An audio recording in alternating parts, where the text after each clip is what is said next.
ഇരിക്കുന്ന ഒരു കാര്യത്തിലേക്ക് വന്നിരിക്കുകയാണ്. ഇതുകൊണ്ട് എന്താ സംഭവിക്കുന്നത്? നമ്മുടെ കുഞ്ഞുങ്ങൾക്ക് ചിന്തിക്കുവാനുള്ള കഴിവില്ലാത്തവരായി മാറുകയാണ്.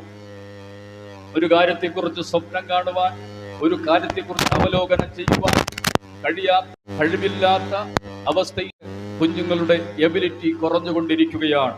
ഇന്ന് കണക്ക് കൂട്ടണമെങ്കിൽ നമ്മുടെ കുഞ്ഞുങ്ങൾ മൊബൈൽ അന്വേഷിക്കും, അല്ലെങ്കിൽ കാൽക്കുലേറ്റർ അന്വേഷിക്കും. ഒരു സമയത്തിന് മുമ്പ് അങ്ങനെ ആയിരുന്നില്ല.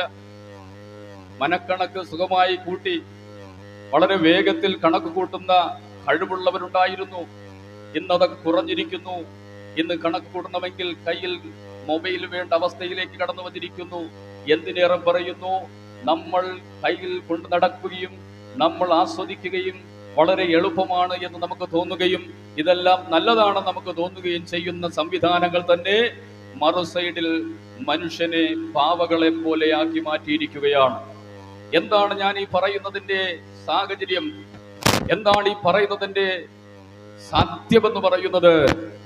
നാം ഇന്നും ചവിട്ടി നിൽക്കുന്ന ഈ ഭൂമിയിൽ മനുഷ്യന്റെ ബുദ്ധി കൊണ്ട് നിർമ്മിച്ചിരിക്കുന്ന എല്ലാ നിർമ്മാണങ്ങളും മനുഷ്യൻ ഒരു ഭാഗത്ത് നല്ലതാകുന്നുവെങ്കിലും അത് മനുഷ്യന്റെ ജീവിതത്തെയും ബുദ്ധിയെയും അവന്റെ കഴിവുകളെയും നശിപ്പിച്ചുകൊണ്ട് മനുഷ്യന് ഇല്ലായ്മ ചെയ്യുവാൻ കഴിയുന്ന ഒന്നാണ് എന്നുള്ളത് നാം തിരിച്ചറിയേണ്ടത് ആവശ്യമാണ്.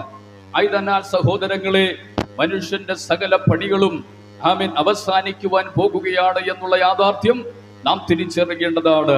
മനുഷ്യന്റെ കണ്ടുപിടുത്തങ്ങളാലും മനുഷ്യന്റെ നിർമ്മാണങ്ങളാലും മനുഷ്യന്റെ ബുദ്ധിയാലും എന്താണ് ഇന്ന് ഭൂതലത്തിൽ സംഭവിച്ചിരിക്കുന്നത്? ഈ ഭൂമിയുടെ നിലനിൽപ്പ് തന്നെ ദോഷമായി കൊണ്ടിരിക്കുന്നത് നമുക്ക് കാണാൻ കഴിയും. ഇന്നത്തെ അന്തരീക്ഷത്തിൽ ഇത്രയും ചൂടും വളരെ കൂടുവാനുള്ള കാരണം എന്തുകൊണ്ടാണ്?